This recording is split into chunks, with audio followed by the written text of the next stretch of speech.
I'm sharing this week about the core values of the CCE, and last night we talked about earnestness. Or I'll correct myself again, I talked about earnestness. And so tonight I'll talk a little bit about compassion, which is central to many religions and spiritual traditions. In Buddhism, it's often tied to wisdom. They go hand in hand, informing each other, growing each other, inseparable.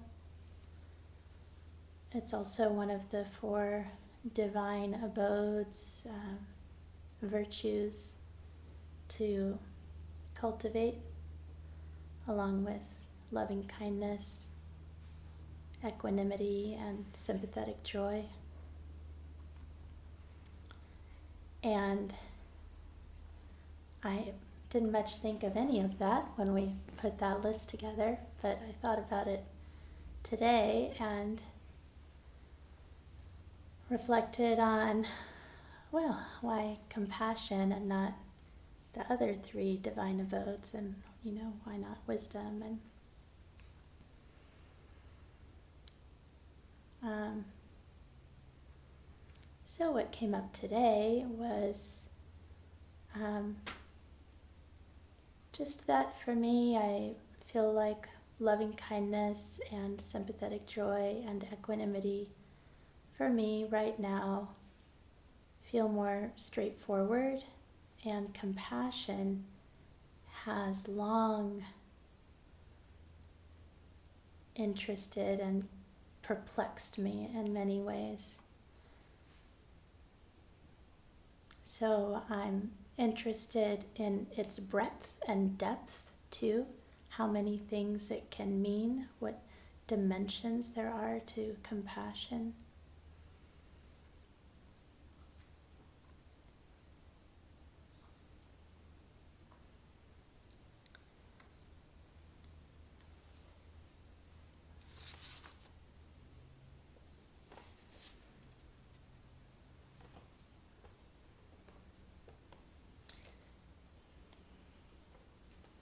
So compassion can be very accessible as a concept. It can be esoteric, can be paradoxical. And tomorrow I hope to come back to also how it is inevitable. Can be anyway.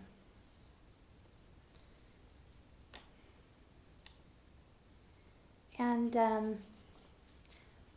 preparing to talk about this has been really nice. The things that I've just noticed that came up.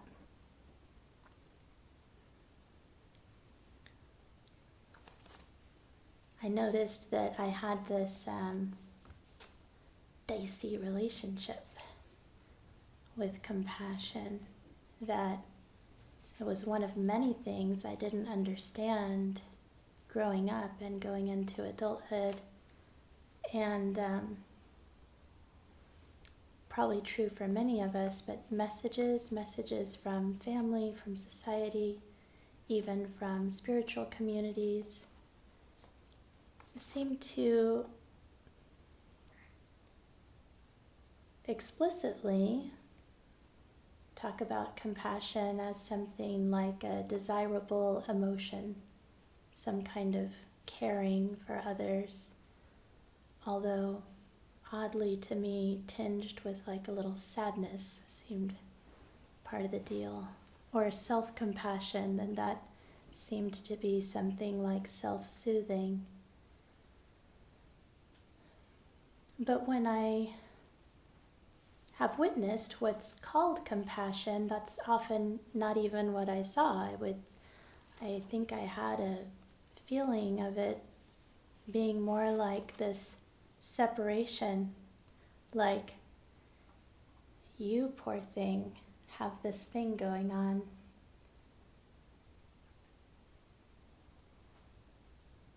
And implied to me was also a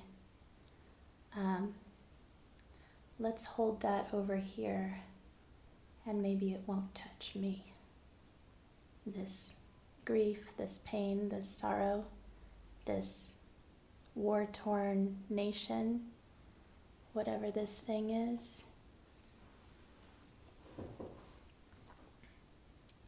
I didn't know any of that before about myself. I just kind of came up with it when I was trying to sort through this complicated relationship that I have with that word. And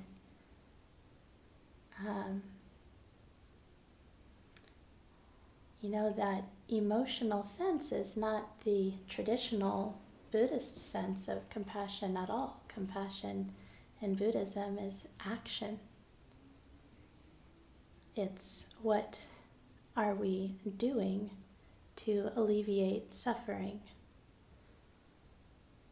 It's doing, it's not feeling.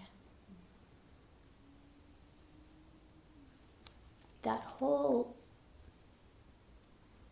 thread that ties all those things together still, though, is very beautiful to me. It's as though people are naturally yearning, drawn to this complete understanding, but without the opportunity, without the development of that understanding, it gets kind of distorted along the way. It gets distorted by overlay, fear, confusion, and then winds up this very shallow version of compassion, like, I feel sorry for you.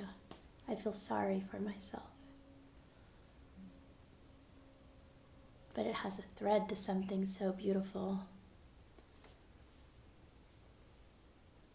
Like, I am you.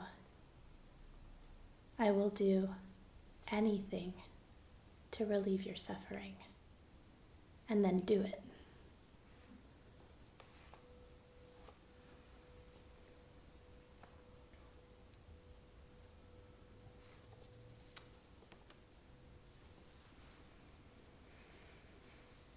Yeah, my one of my favorite old teachers here, Da Wei, has this great line in this book. He says, if you just manage to cradle the uncrying child, what's the use? He's admonishing the person he's writing to, like, get in there with the real struggle. Let's not just spend our time on what's going well and what's easy and what we can hold at arm's length.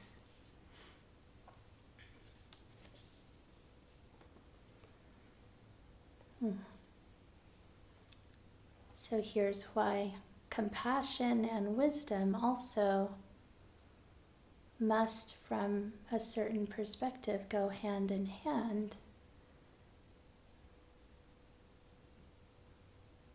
No matter how great our desire to do good, to help someone else, it's limited by our own lack of understanding, our own confusion, our ability to see clearly what is helpful and what is, to use modern language, what's enabling, crippling,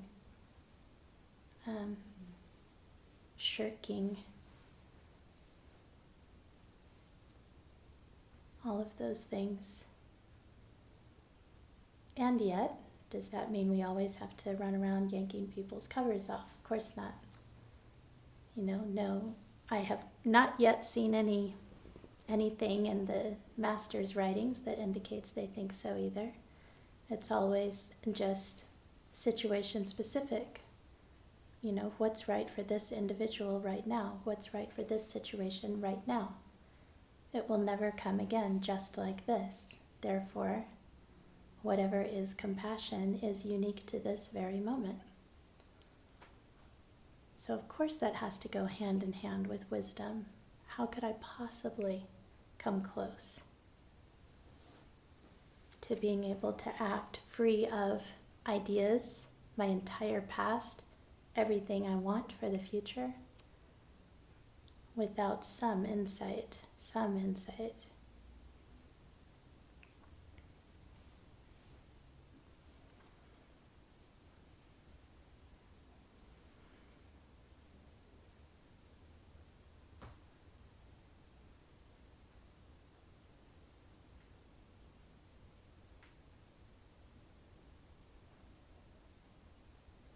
I've been able to be relieved of a lot of remorse and guilt that didn't do me any good. As a result of a lot of practice. Not intentional, it just kind of happened that way. But I was also aware while that tendency grew that it would, strike a lot of people kind of oddly. I learned that a lot of things that were becoming normal for me didn't go over very smoothly in everyday conversation about, how I manage with my own family or my work, or, why I do so much, why I do so little over here, all those things.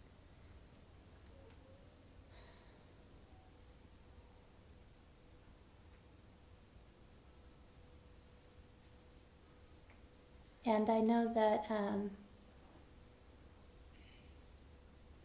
I had also long been troubled, especially when I was younger, about not just being confused about why do I not have this feeling that seems to be a requirement to be a good person, to deserve kindness or grace or mercy.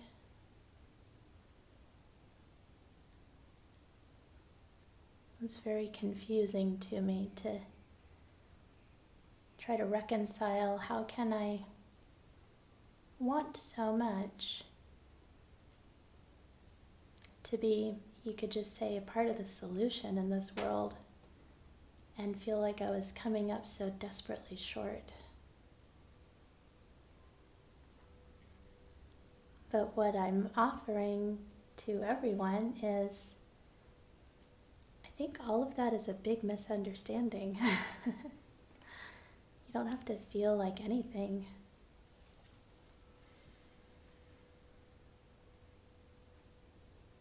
But what do you do? Do you pay with your attention? And is there a compassion in action? Doing what needs to be done because you have the clarity to see that right now it's your job.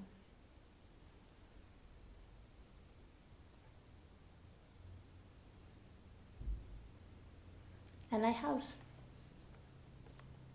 very ordinary situations like anybody else. I have,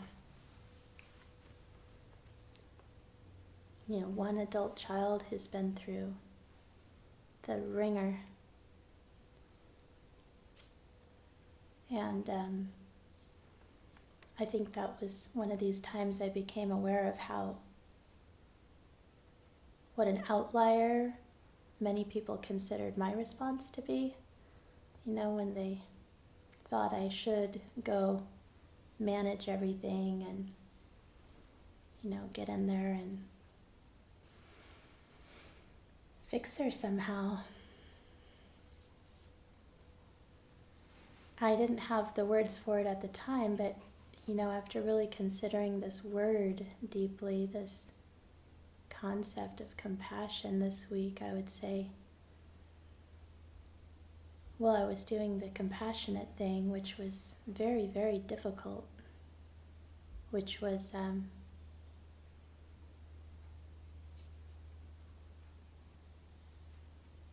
respect and not inundating and not enabling.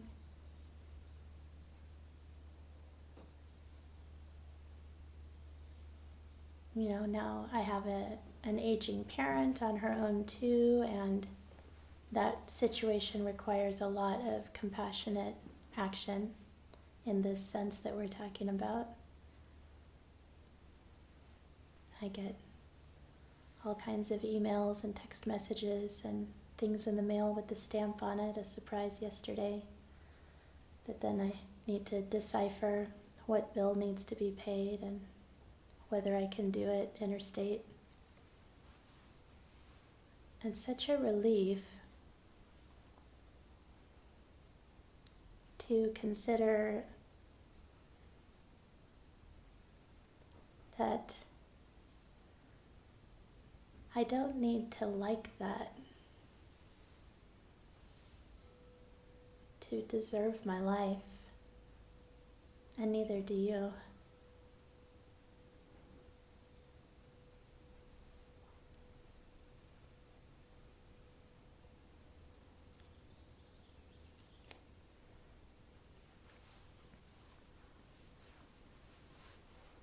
A return on the investment, right? I was thinking about paying again. I'm paying into these things, but it's, what's a wonderful gift about situations like that, these, tight spots that we all have in our lives. It's so wonderful when you have this opportunity to see that I'm almost certainly not going to get a return on my investment in this relationship.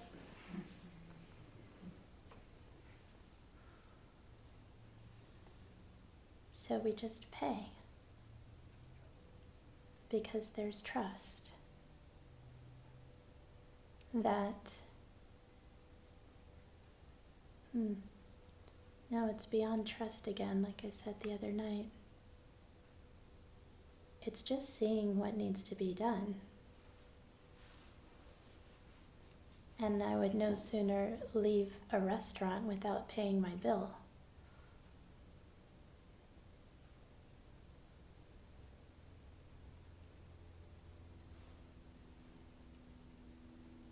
I wonder if that's a weight off of anybody else's shoulders too, to consider that you just need to do the work that's placed in front of you. And that includes paying attention so that we can continue to better discern what is the work in front of me right now. What is mine? What is mine to do?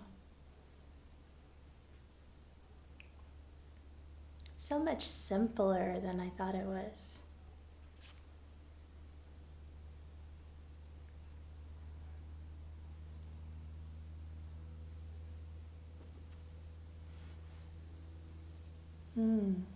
So compassion and action at a very high level.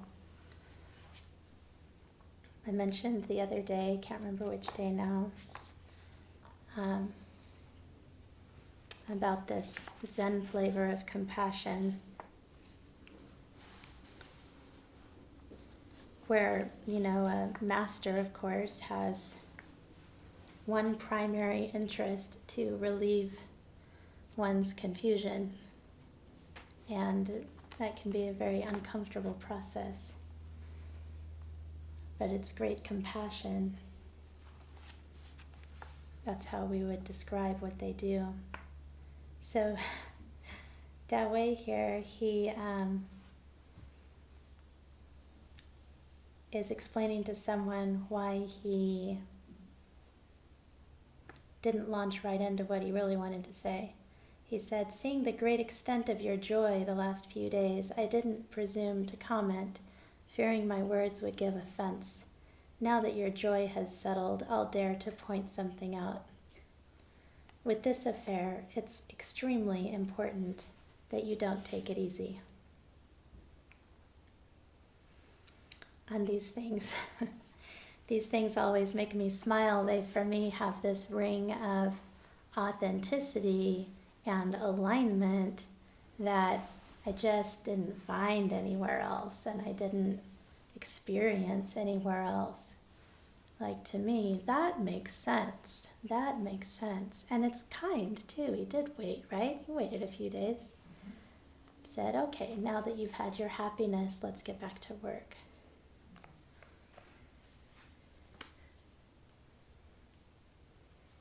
Extinguishing joy, what a profound compassion. So you have to have a lot of clarity and a lot of, that wisdom, clarity to be able to do that kind of thing. And, and it's not about hope. I was talking to somebody a while back about that expression, very old saying, abandon all hope, ye who enter here. You've all heard that. But I think of that in a really positive light, because hope is about future, thinking that something's going to be better later. One of the very best things I can do in my practice is abandon hope. It's like, right now, what am I doing right now to develop this kind of attentiveness, this wisdom, this ability to show true compassion in action?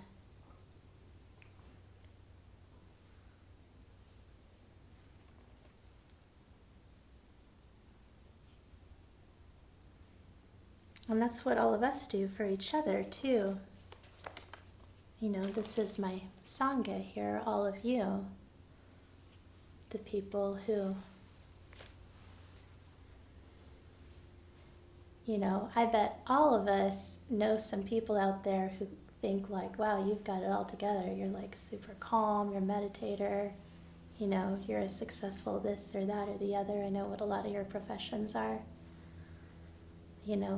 but you know what you struggle with. And we can understand each other. We know that we're not, just showing false pride and going, oh no, I really have this horrible defect, that most people wouldn't know what to do with that, but you do care. We all care about the things we're working on, and we can understand each other, and we need each other to be able to talk to and say, here's the thing I'm struggling with. And it may seem small, to someone else, but it won't seem small to me. If there's something that's weighing on your heart, that weighs on your mind, like, that matters to me.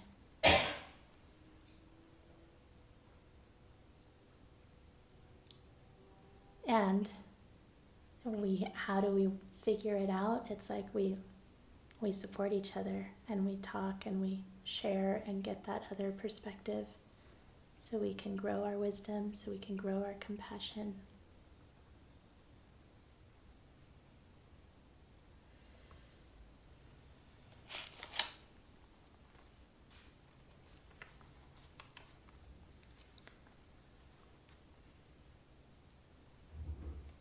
Here's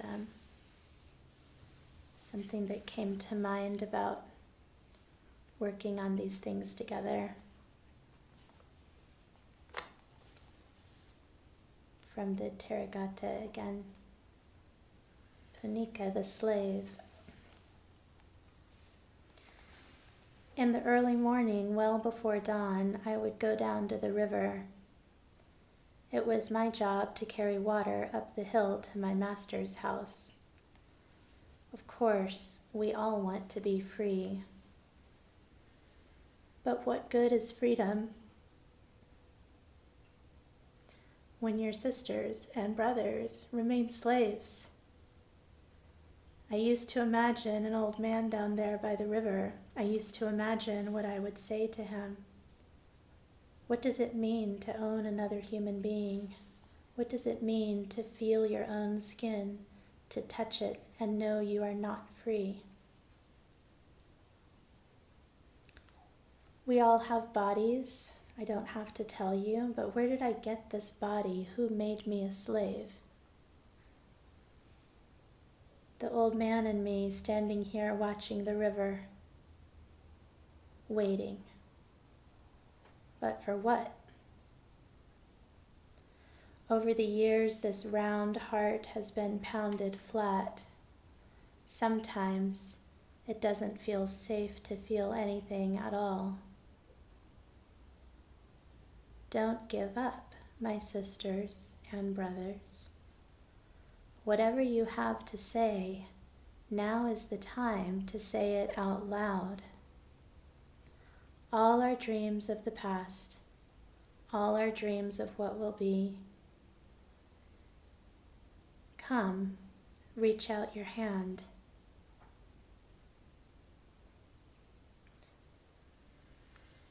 Some rivers we must cross together.